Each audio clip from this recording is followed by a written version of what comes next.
Hello and welcome to another one of my unboxings. Today I have for you the Gemini200 American Airlines McDonnell Douglas MD-82. Now this is actually the second release of this specific model. This was a December 2013 release, but did not ship until mid to late January. Now I finally have the model, so I'll start with the unboxing. Now of course it has a standard box, and you open up the box. First thing you'll see, like always, is the standard three-piece stand. I really do not like these stands. I seem to always have an issue with them.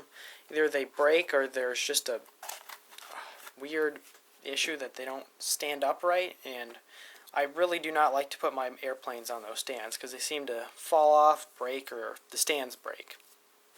It's just an issue, and I really do not recommend that you display your models on those stands because they are a pain. Alright, now here is the model.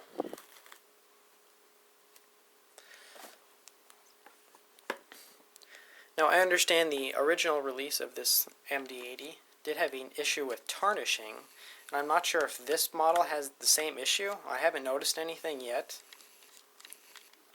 but you never know, it may have the issue. I really hope they fixed it because it's been quite a while since that original release. My other American Gemini models haven't tarnished, so I think they probably have it fixed on this model as well. Now if I can get this camera to focus, maybe I could show you the detail on the model. There we go.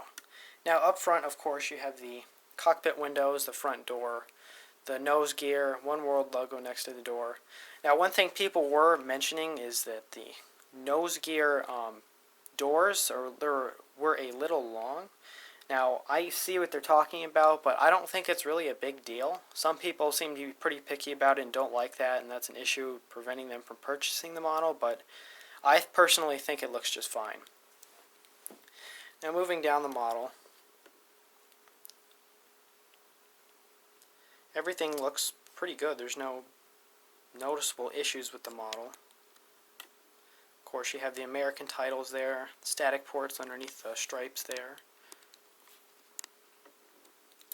And on top of the fuselage here, you have the gem-encrusted beacon light. I always like that feature on the Gemini models. Now, the registration on this specific airplane is November 488 Alpha Alpha. One thing I really do like about this release is that Gemini polished the flaps and slats on the wings and also the elevators on the tail. It looks very good. It adds a great deal of realism to the model, I believe.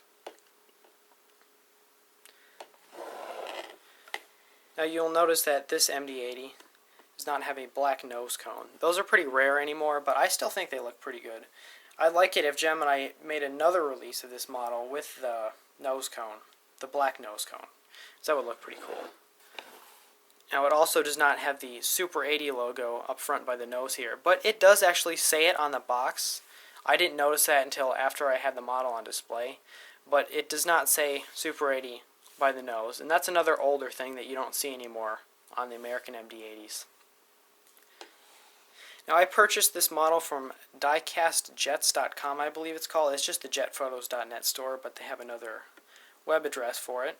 I pre-ordered it the day I found out that it was being released, and it looks excellent. I'm very glad I got this model. I wish I actually would have gotten a couple of them so I could keep them and sell them in a few years once they're completely sold out and rare, but I usually don't buy, well actually I never buy models just to resell them. I just collect them and display them, and I really like them.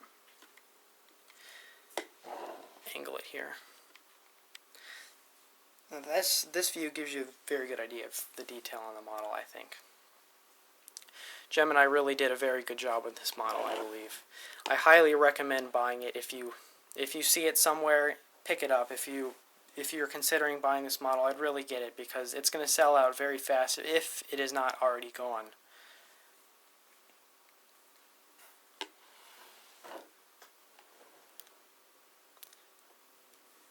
Now, I really like the McDonnell Douglas MD-80 series, especially in the American Airlines livery because I'm a big American Airlines fan. And I'm very glad that I finally have a proper model to display of an American MD-80.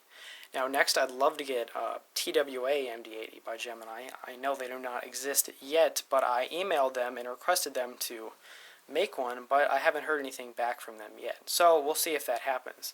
I actually did email Gemini a few months before this model was released, saying that they should re-release an American MD-80, and well, here it is. I don't know if I really had anything to do with that, or I might have or not, but it's kind of cool either way. I'm very glad I have one of these models finally, because I was considering purchasing one on eBay, and those are sometimes in excess of over $200, and I didn't want to spend that much on a model. Now, some differences with this model versus the original release that I've seen in the pictures are, like I mentioned, the tarnish issue does not seem to exist on this model. The polished silver aluminum on the slats, the flaps, and the elevators, and the engines in the back seem to a little different. The actual clamshell reverse parts, pieces, I'm not sure their technical term, but they're actually just,